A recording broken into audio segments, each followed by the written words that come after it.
Olá pessoal, para a nossa semana de educação à distância, eu convidei o Marcelo Castro Ávila, que é consultor empresarial, para a gente bater um papo sobre empreendedorismo e sobre consultoria empresarial. Então a gente vai fazer uma explanação aqui inicial, vamos bater um papo sobre esses assuntos e depois nós vamos responder algumas perguntas que vocês enviaram para nós, ok?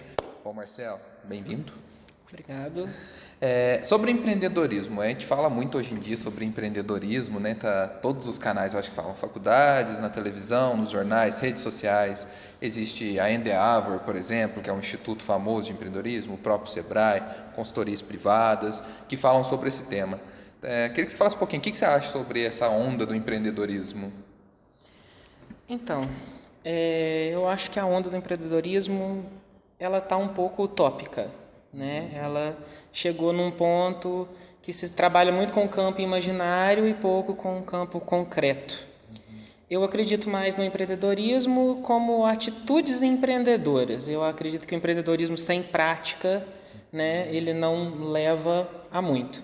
Então, é algo, né, é um estudo que precisa ser dedicado, é um estudo importante, porém a gente precisa rever alguns conceitos sobre se o empreendedorismo, o ato de ser um empreendedor, ele está realmente só, né, nessas ideias, nessas coisas grandiosas e talvez esteja mais distante da prática, do tangível, do que as empresas realmente precisam, né, ou do que elas necessitam caso elas venham a existir. Na verdade, pessoal, essa questão de empreendedorismo, né, Marcela, ela vem ali praticamente desde a época da Revolução Industrial, que ela começou a ficar mais forte, e a legislação brasileira, principalmente, incentivou muito a questão de abrir novas empresas. E naquela época foi necessário para a expansão, né, interna do país, economicamente falando. Mas aí, como você disse, chegou num ponto que começaram a bater muito na tecla disso, como se fosse aquela coisa fenomenal e fosse uma fórmula simples. mágica. Até uma das críticas, como profissional da área que eu faço, é que vai abrir uma empresa, faz um plano de negócios. Nem sempre o empreendedorismo está ligado a um plano de negócio rígido e formal que tem que ser feito. É necessário planejamento? Claro que é. Mas nós temos outras metodologias, como o Canvas, que pode ser uma das formas. Vai depender muito do porte da empresa para que isso seja aplicado. E aí cai nessa onda de romantismo em cima do empreendedorismo, que o empreendedor, a gente conversa muito, pessoal, porque a gente trabalha junto com consultoria, essa questão do empreendedor, eu sou dono do negócio, que é muito bonito ser dono do negócio, não tem horário para entrar, não precisa usar uniforme, não tem o chefe, tem autonomia. Mas quem é empresário de verdade, e a gente tem alguns alunos que são empresários, Marcelo, sabe que na realidade nem sempre funciona assim. É o cara que tem que estar cedo para abrir empresa, é o cara que é o último que vai embora. É o que mais trabalha. É o que mais trabalha, é o que vai pagar o salário do funcionário, é o que vai dar satisfação para o governo. Então, o empreendedorismo é ótimo, traz muitos benefícios para a sociedade. Só que a gente tem que entender que o empreendedorismo não é nada sem gerenciamento. O que você acha dessa parte? Qual que é a falta que a gente enxerga hoje nas empresas? Porque o índice de fechamento de empresas, principalmente a microempresa, é muito grande. E nessas experiências de consultoria que você acabou passando, o que você vê que falta desse gerencialismo faz dentro do empreendedorismo? Eu acho que a maioria dos empreendedores, das pessoas que abrem seu negócio, realmente chegam com essa visão muito romântica e aí se deparam com uma série de fatores do qual ele não tinha se organizado para aquilo, né? E, na verdade, ele nem imaginou que ele teria de arcar com isso. Como, por exemplo, atos de um gestor normal, de um administrador que faz parte da sua rotina, que está muito mais ligado do que ter tido a ideia de abrir um negócio, do que ter tido a vontade de abrir um negócio e ter sido algo brilhante. Na prática, né, isso com a rotina, isso vai perdendo o brilho e muitas vezes ele acaba desistindo, né, não vê mais esse encanto, se depara com inúmeros problemas do qual ele não dá conta. Então, realmente, né, criou-se essa visão muito romântica em cima do empreendedorismo e talvez essa seja, né, o motivo pelo qual os pequenos negócios vem tanto, né, a fracassar com tão pouco tempo, o apelo ao que realmente importa, as práticas, a rotina, a gestão, a gerência, né, não são conduzidos com a importância que deveriam ser. Então a gente acredita sim, né, que muitas empresas, muitos empreendedores nascem com essa expectativa e depois eles não conseguem ver isso se concretizar da forma como eles esperavam. Tem até um estudo, pessoal, que fala que o empreendedorismo, às vezes o empreendedor ele não é muito ligado à parte administrativa, e sim à parte criativa. Isso. É lógico, é fundamental ter uma ideia, que a gente fala, pensar fora da caixa, você ter novas ideias, produtos inovadores, livros que eu comento com vocês nas aulas, como a Estratégia do Oceano Azul, que mostra exemplos muito claros de pensar negócios fora do comum. Mas a ideia que muitos empreendedores têm é assim, eu preciso só ser criativo, eu não preciso administrar o meu negócio. E aí, quando não há administração no negócio, vai cair para o segundo tema nosso, que é a consultoria, que aí a gente consegue enxergar isso muito na prática. Quando a pessoa ela é muito criativa, tem uma ótima ideia de negócio, mas ela não sabe gerenciar o negócio. E aí, além disso, Marcelo, a gente tem uns agravantes. A pessoa é muito criativa, não sabe administrar o negócio e não quer contratar alguém para gerenciar o negócio. Ela se acha autossuficiente para gerir o negócio. Aí, essa hora, a formação em administração faz toda a diferença. E se o cara não é, aí ele pode buscar apoio. E aí nós temos as consultorias que vai apoiar nesse sentido. O que eu gosto de chamar, né, eu coloquei um nome nisso, que é o lado B do empreendedorismo. A gente tem o lado A, que é esse todo divulgado pela mídia. Inclusive, eu acho que a lei do microempreendedor, queria saber a tua opinião sobre isso, que até porque o Marcelo, o pessoal também é da área de finanças, entende também dessa parte de legislação. O microempreendedor foi um incentivo para que surgissem novos empreendedores.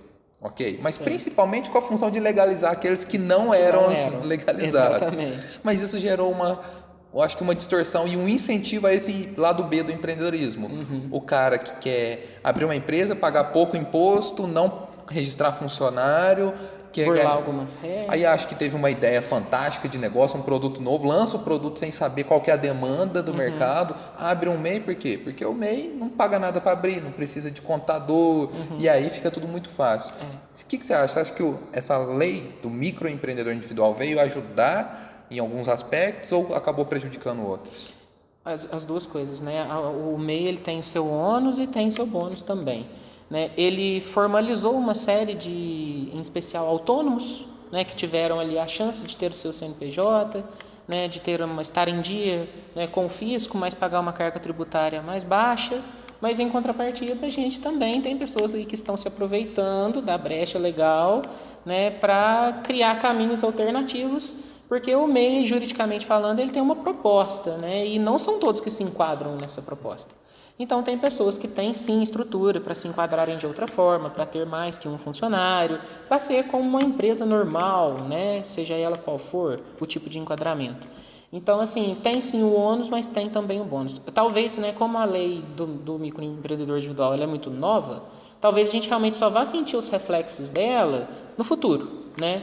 Mas, por enquanto, a gente já consegue perceber, né, problemas sendo gerados por ela, né, e em contrapartida também a gente consegue ver casos de sucesso de pessoas que se valeram dela, né. O importante é que eu acho que todo empreendedor que está comprometido com o seu próprio negócio, que inicia sua atividade como MEI, mas que chega num determinado momento, ele percebe que o MEI já não é mais para ele, extrapolou o faturamento. Extrapolou o faturamento, né? Ele precisa de uma equipe maior, ele está ficando grande, ele migra o enquadramento tributário dele de forma correta, né? Ele caminha de uma forma mais prevista dentro da lei e isso surte um efeito legal. O problema é a pessoa, às vezes, né, caminhar, né, engrandece, o faturamento aumenta e aí ela ainda acha que ela pode continuar sendo atingida pelos benefícios do MEI, sendo que, na verdade, já não é mais a realidade dele.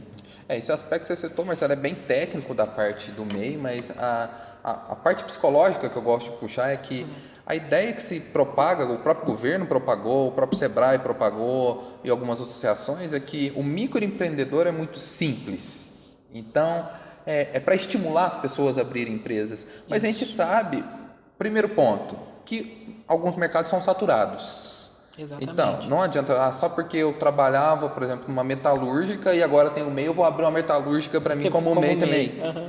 E aí dá essa falsa impressão e muitas pessoas acabam se enganando.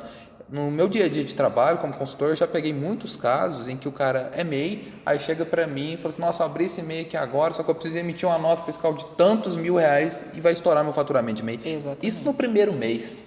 Isso quer dizer que... Ele nunca foi MEI, na verdade. Ele nunca foi MEI. Ele só utilizou uma brecha da lei ou essa informação, esse incentivo ao empreendedorismo foi feito de forma incorreta pelos órgãos. Exatamente. É bom deixar claro que a gente não é contra o empreendedorismo. A gente só quer alertar vocês que estudam este assunto que tem que tomar cuidado, que o empreendedorismo não é tudo isso tão bonito que se mostra na realidade. É muito importante que alavanca a economia nacional e internacional, porém tem seus cuidados a serem tomados.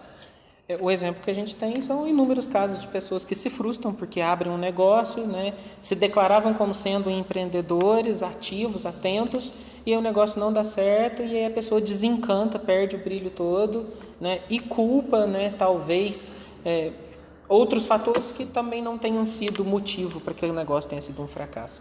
Então, esse excesso de incentivo, esse excesso de brilho desnecessário precisa ser um pouco revisto, né? Como o Guilherme falou, existe o lado B do empreendedorismo, precisa ser encarado com mais naturalidade, que é parte do processo, e que se o empreendedor, né, o proprietário da empresa, o gestor, não enxergar os dois lados da moeda, o empreendedorismo como sendo algo que cria, que inova, mas também sendo algo, né, que necessita de gerenciamento, que necessita de disciplina, de acompanhamento, então faz toda a diferença. Eles precisam ter, né, as duas visões, isso é importante. Ótimo.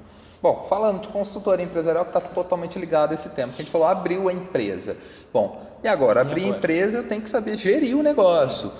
Muitas coisas eu falo, às vezes, para alguns clientes, alguns amigos, Marcelo, que é o seguinte, eu falo assim, as pessoas têm a simples impressão, falam assim, vou abrir uma loja de sapatos. Ele acha que ele vai lá em São Paulo comprar o sapato, alugar o imóvel e começar a vender. As coisas não são bem assim. Sobre a questão de formação para se ter um negócio, não é exigido.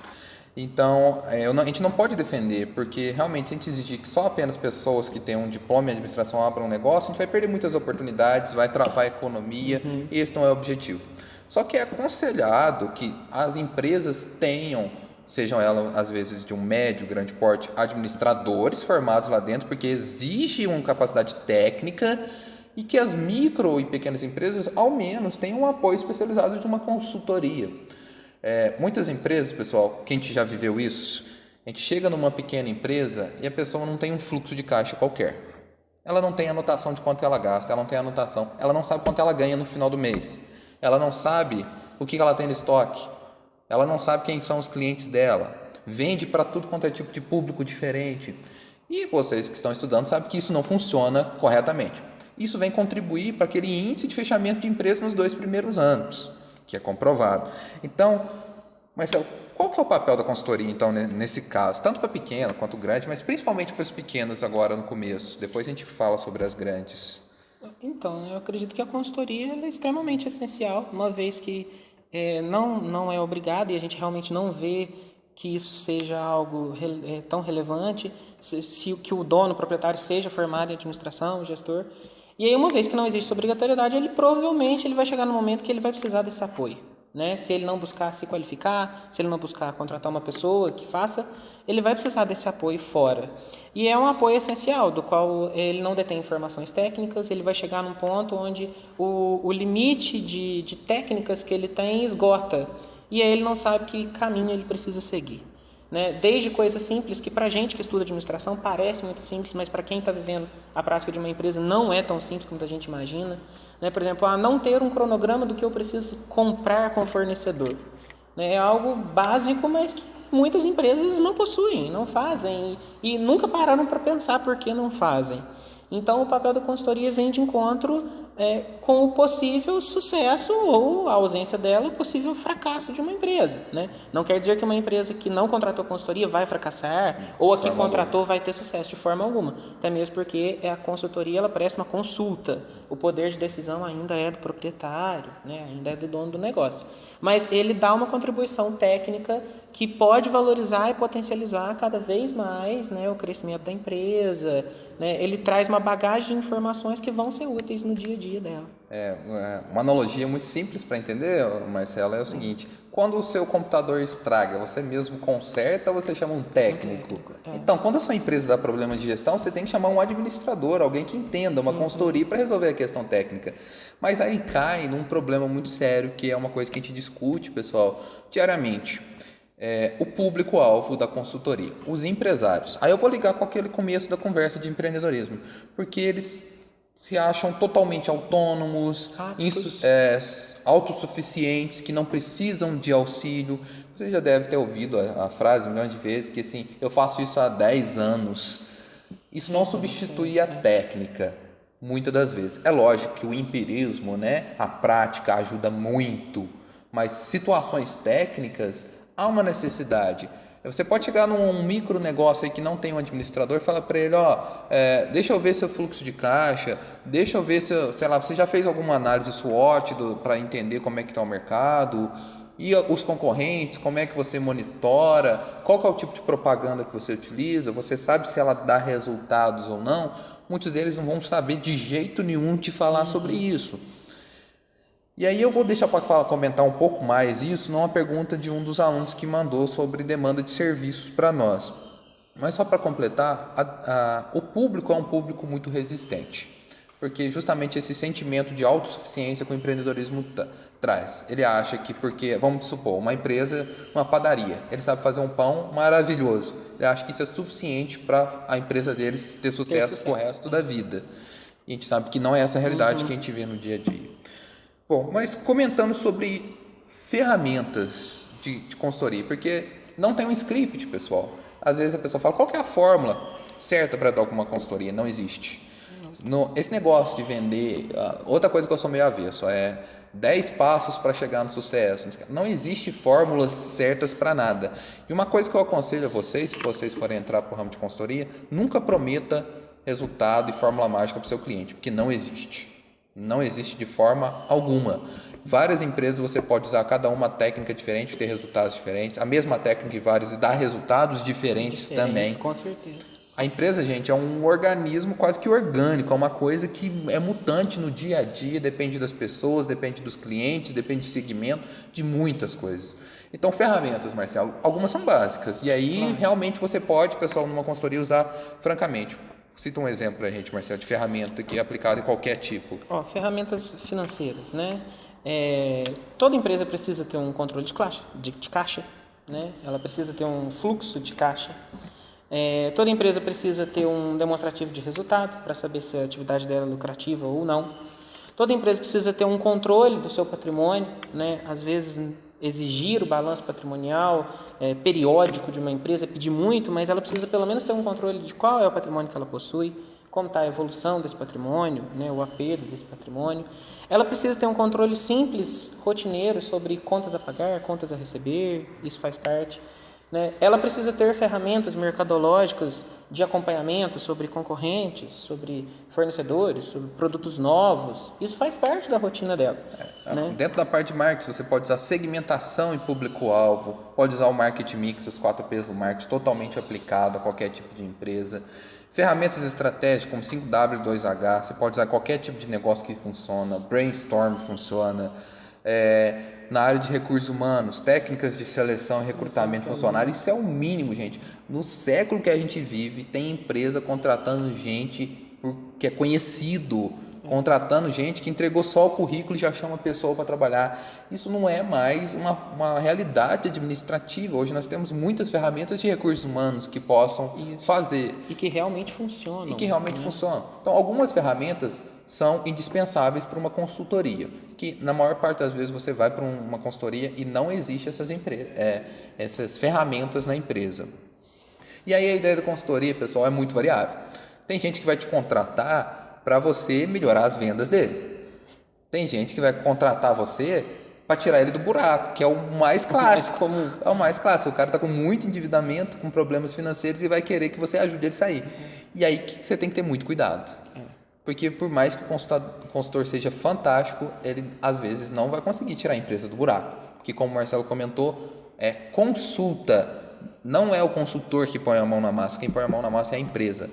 Você vai trazer ferramentas, você vai trazer sugestões técnicas, embasamentos que você tem para ajudar aquela empresa a crescer. Exatamente. Então, não prometer resultados que você não vai cumprir, porque isso é muito difícil de acontecer. E porque não depende do consultor. Não a depende. decisão final tem que ser do proprietário.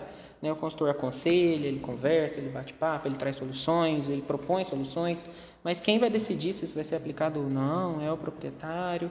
Então, receitas, né? Tempo para retorno, prazo para você conseguir pagar suas dívidas, isso é uma falha que na consultoria não pode ser cometida de forma alguma.